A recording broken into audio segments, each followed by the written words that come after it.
कलवरी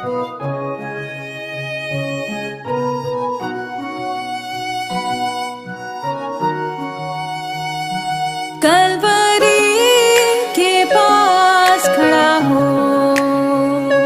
खून की धारा देखता जा, तेरे पापों का यही दाम दिया है मसीह यीशु ने।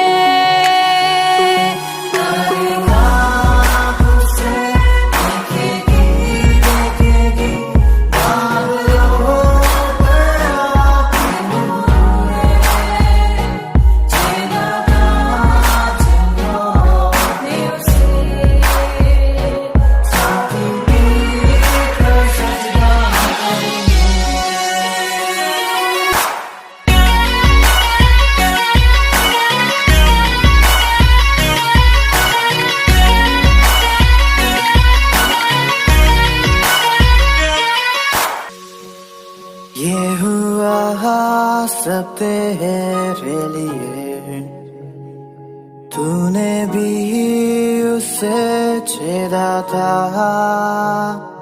फिर भी प्यार से वो बोला था,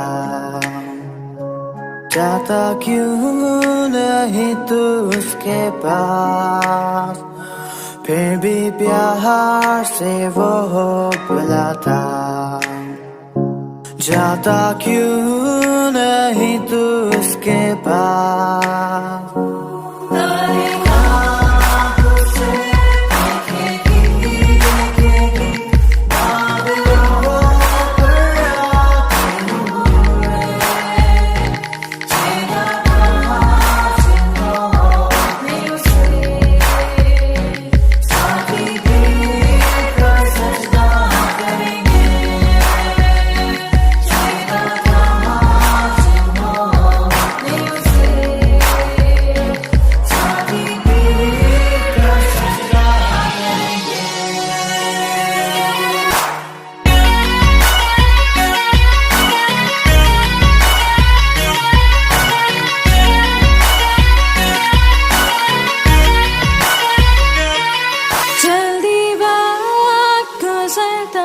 जाता है, रात अंधेरी आती है, तौबा कर दरवाजा होगा बंद, कुछ ना होगा वे पछताने से,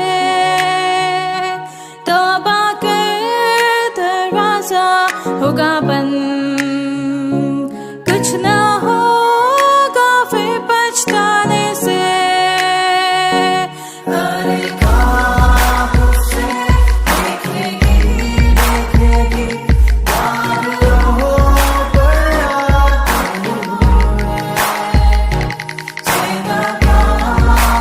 हम प्रभु परमेश्वर को धन्यवाद देते हैं। आज की सुंदर सुबह एक बार फिर से प्रभु ने मुझे और आपको दे दी है, ताकि हम परमेश्वर के पवित्र सिंहासन के सम्मुख आ जाएं, परमेश्वर की महिमा कर सकें और जो परमेश्वर की योजना है उसको हम पूरा कर सकें। मैं आप सभी का स्वागत और वेलकम करता हूं living Christian movement fellowship ministry में जयपुर राजस्थान से। आप सभी का स्वागत है, वेलकम है। प्रभु आप सबको बहुत आशीष दे और परमेश्वर का हाथ आप पर और आपके परिवार पर बना रहे, ताकि आप उत्तम आशीष के भागीदार बनते जाएं, आप परमेश्वर की महिमा का कारण बनते जाएं, ताकि परमेश्वर आपको बहुत बड़ी आशीष से मामूर करें और परमेश्वर का हाथ आप पर बना रहे। इसलिए प्रियो, परमेश्वर का वचन हमें एक एक दिन आगे बढ़ा रहा है। हम इस अध्ययन में धीरे धीरे आगे बढ़ रहे हैं। आज फिर से मैं 17 और 18 पद को आपके सामने पढ़ना चाहता हूँ। वचन में लिखा है इस प्रकार से, भला जिन्हें मैंने तुम्हारे पास भेजा, क्या उनमें से किसी के द्वारा मैंने चल करके तुमसे कुछ ले लिया है। 18 पद, मैंने तीतुस को समझाकर उसके साथ उस भाई को भेजा, तो क्या तीतुस ने चल करके तुमसे कुछ लिया? क्या हम एक ही आत्मा के चलाए ना चलें? क्या एक ही लीक पर ना चलें? परमेश्वर अपने इस वचन के पढ़े और सुने जाने पर आशीष दे, बरकत दे। प्रार्थना करेंगे। धन्यवाद और स्तुति के योग्य हमारे सामर्थ्य परमेश्वर, आज की सुबह के लिए प्रभु दिल की गहराई से धन्यवाद। आज का दिन एक बार फिर से प्रभु आपने हमें दे दिया है कि हम आपके पवित्र सिंहासन के सम्मुख आ जाएं, आपकी निकटता में आ जाएं, आपके प्रेम का एहसास हम कर सकें और जो आपकी योजना है प्रभु उसको अपने जीवन में पूरा कर सकें। हे दयालु, हे सामर्थी, हे विश्वास के योग्य परमेश्वर, हम आपको धन्यवाद देते हैं, हम आपकी स्तुति करते हैं, हम आपकी प्रशंसा करते हैं आज के सुंदर दिन के लिए जो आपने दिया है। रात्रि के मीठे विश्राम के लिए आपको धन्यवाद। रात्रि भर मीठा विश्राम आपने दिया, आपकी सुरक्षा में दी और अपनी उपस्थिति का एहसास दिया और फिर से मौका दे दिया है कि हम आपके पवित्र चरणों में आकर आपकी महिमा कर सकें और जो आपकी योजना है उसको पूरा कर सकें। धन्यवाद हो प्रभु कि आपने संभाला है। हम प्रार्थना विनती करते हैं पिता परमेश्वर, हमारे प्रदेश के लिए, इस प्रदेश पर आपकी आशीष चाहते हैं। यहाँ के मुख्यमंत्री को आपके हाथ में सौंपते हैं, आप उनको बुद्धि दे, ज्ञान दे ताकि इस प्रदेश का संचालन आपकी महिमा के लिए कर सकें। देश के लिए, देश के प्रधानमंत्री के लिए प्रार्थना करते हैं, आपका हाथ उन पर भी बना रहे ताकि भी आपके नाम में आगे बढ़कर आपकी महिमा कान बन सके। बड़े आदर के साथ, दीनता, नम्रता के साथ प्रभु जी हम सभी को आपके हाथ में सौंपते हैं और यही प्रार्थना करते हैं आपकी सुरक्षा हर कदम पर साथ बनी रहे और हम आपकी महिमा कान बन सकें। बड़े आदर के साथ हमारे सारे श्रोताओं को, सारे भाई बहनों को, उनके परिवारों को आपके हाथ में सौंपते हैं और प्रार्थना विनती करते हैं प्रभु आपका हाथ हर कदम पर साथ बना रहे ताकि सारी परिस्थिति में हे परमेश्वर आदर महिमा आपको मिल सके और जो आपकी योजना है उसको हम पूरा होता देख सकें। सारी महिमा, आदर, गौरव प्रभु जी आपको देते हुए हम सभी को आपके हाथ में सौंपते हुए इस विनती को अपने प्रभु, अपने धारकर्ता यीशु मसीह के नाम से मांगते हैं, आमीन। प्रियो, परमेश्वर का वचन कहता है कि हम परमेश्वर के साथ साथ चतुराई से नहीं परंतु ईमानदारी के साथ।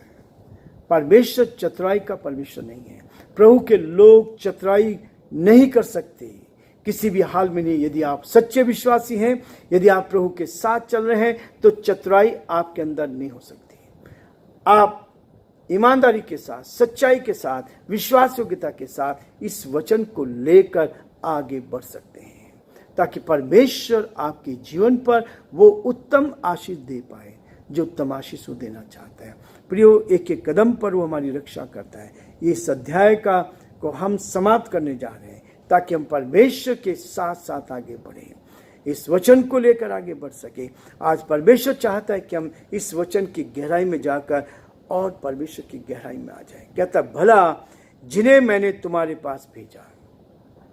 जब आप ईमानदार बनते हैं, जब सच्चाई से चलते हैं तो लोग बहुत सारी बातें कह सकते हैं। वहां पर भी दूसरा कुरिन्थियों में जो इस पत्र को लिख रहा है तो वहां की कलीसिया में कुछ ऐसी बातें थी जो पौलुस के विरोध में कह रही थी, लेकिन वहां पौलुस ने इसको स्पष्ट किया है। मैंने तीतुस को समझाकर उसके साथ उस भाई को भेजा, तो क्या तीतुस ने छल करके तुमसे कुछ लिया? परमेश्वर की सेवा छल करने वाली सेवा नहीं है। परमेश्वर की सेवा ईमानदारी की सेवा है। परमेश्वर की सेवा सच्चाई की सेवा है। परमेश्वर की सेवा प्रभु पर भरोसा रखने की सेवा है। जिन्होंने परमेश्वर के ऊपर भरोसा किया उनको ज्योति मिली। जिन्होंने परमेश्वर के ऊपर भरोसा किया वो सफलता की ओर आगे बढ़ते गए। परमेश्वर मेरे और आपके जीवन पर सफलता को देना चाहता है ताकि हम ऊंचाई पर जाते जाएं। जैसे परमेश्वर का वचन कहता है कि धन्य वे हैं जो मन के दीन है, नम्र हैं, क्योंकि वे पृथ्वी के अधिकारी होंगे। परमेश्वर तो आपको उस ऊंचाइयों पर ले जाना चाहता है, इन बातों में फंसाना नहीं चाहता है। परमेश्वर चाहता है कि आप पाक रहें, पवित्र रहें, शुद्ध रहें और शुद्धता का जीवन जिए। मन में किसी प्रकार का मैल ना हो, मन में किसी प्रकार का द्वेष ना हो, और वो चाहता है कि संसार में रहते हुए इस ईमानदारी के जीवन को आप निरंतर आगे बढ़ते चलाते जाएं ताकि हम इस सेवकाई को ईमानदारी के साथ, सच्चाई के साथ, विश्वास योग्यता के साथ अपने प्रभु परमेश्वर के नाम में पूरा करें। क्योंकि जब आपका हृदय साफ होता है, जब आपका हृदय साफ होता है, जब आप नम्र होते हैं, दीन होते हैं, तो यहाँ से शुरुआत होती है सफलता की।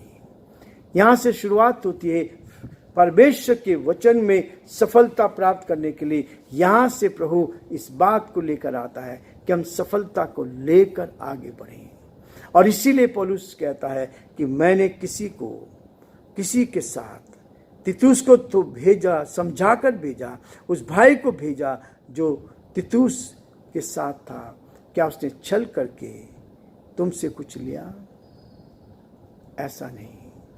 मसीह जीवन में छल की कोई गुंजाइश नहीं है। यदि कोई छल करके किसी से पैसा ऐंठता है या छल करके किसी के साथ द्वेष करता है, तो ये परमेश्वर को कभी भी ग्रहण योग्य नहीं हो सकता है। हमें परमेश्वर ने इसलिए अपने लिए ग्रहण योग्य बनाया है ताकि हम ईमानदार बनकर, और पौलुस भी इसी बात को स्पष्ट करता है कि हमने छल करके तुमसे कुछ लिया। क्या हम एक ही आत्मा के चलाए ना चलें? परमेश्वर कहता है जैसा पौलुस चला, आत्मा में चला, वैसे आप और मैं भी उसी आत्मा में होकर चलें। और इस चीज का तो हमारे व्यवहार से, हमारी बातचीत से होता है। हमारे मन में क्या है, इस बात को प्रभु जानता है। मेरे मन में क्या कमी है, मेरे मन में क्या द्वेष है, इस बात को प्रभु जानता है। लेकिन परमेश्वर चाहते कि हम सिधाई के साथ, सच्चाई के साथ, विश्वास योग्यता के साथ परमेश्वर की सेवकाई में आगे बढ़ते चले जाएं, और जो परमेश्वर की इच्छा है उसको हम पूरा होता हुआ देख सकें। और उसके बाद पौलुस यहाँ कहता है, क्या एक ही लीक पर ना चले? यदि ईमानदार व्यक्ति है तो एक ही लीक पे चले। क्योंकि हम इस बात को पढ़ रहे थे, परमेश्वर का वचन हमें इस बात को कहता है ताकि आप उसके वचन को लेकर जब आप आगे बढ़ते हैं तो परमेश्वर आपको आशीष पर आशीष देता जाएगा। क्योंकि सब एक ही लीक पर चलते हैं। जब आप उस लीक पर चल रहे हैं जो परमेश्वर आपके जीवन में लेकर आना चाहता है, ताकि आप दूसरा तीमुथियुस के 30 अध्याय को जब आप देखेंगे, उसके 12 पद को हम इस बात को देखते हैं कि वचन हमें इस बात के लिए प्रेरित करता है।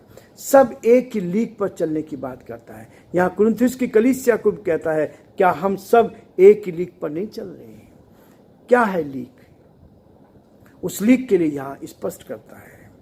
और कई बार गलत लोग ज़्यादा आगे बढ़ जाते हैं और सही लोग थोड़ा पीछे रह जाते हैं। मैं थोड़ा इसलिए कह रहा हूँ कि जो सही ईमानदार व्यक्ति है वो समय पर बढ़ता है। ईमानदार व्यक्ति समय पर बढ़ता है। लिखा है दूसरा तीमुथियुस उसका 3 अध्याय 12 पद में कहता है, और वो कहता है परमेश्वर मुझे और आपको इसी में आगे बढ़ाना चाहता है ताकि आप इस चीज़ को लेकर आगे बढ़ते जाएं। पर जितने ही, दूसरा तीमुथियुस 3 अध्याय 12 पद में कहता है, पर जितने मसीह यीशु में भक्ति के साथ जीवन व्यतीत करना चाहते हैं वे सब सताए जाएंगे। एक ही लीक पर यीशु मसीह ने भक्ति का जीवन जिया, वो सताए गए। चेलों ने भक्ति का जीवन जिया, वे सताए गए। और आज के जमाने में भी जो सच्चाई पर चलना चाहते हैं, ईमानदारी पर चलना चाहते हैं, वो सब सताए जाएंगे। सताव घर से आ सकता है, सताव प्रभु के दासों के द्वारा आ सकता है। जैसे यीशु मसीह के पास सताव उसके घर की ओर से, यहूदी धर्म की ओर से आया और उसको क्रूस पे चढ़ा दिया गया। आज भी वही सताव है। एक ही लीक पर लिखा है, क्या एक ही लीक पर ना चलें? यदि वो सताए गए तो हम भी सताए जाएंगे। यदि वो ईमानदार थे तो हम भी ईमानदार बने। और जब आप ईमानदार बन के आगे बढ़ेंगे तो सताए जाएंगे, इसमें कोई दो राय नहीं है। लोग आपके विरोध में काम करेंगे, लोग आपके विरोध में खड़े हो जाएंगे। शैतान लोगों को आपके विरोध में खड़ा कर देगा, और वो सच्चाई को लेकर नहीं, पर वो झूठ को फैलाने की कोशिश करते हैं। जो लोग सच्चाई पर चलते हैं, परमेश्वर उनको बरकत देता है, आशीष देता है, ताकि हम उसकी आशीष को प्राप्त करें और आगे बढ़ें। प्रभु आप सबको बहुत आशीष दे और परमेश्वर का हाथ आप पर और आपके पूरे परिवार पर बना रहे।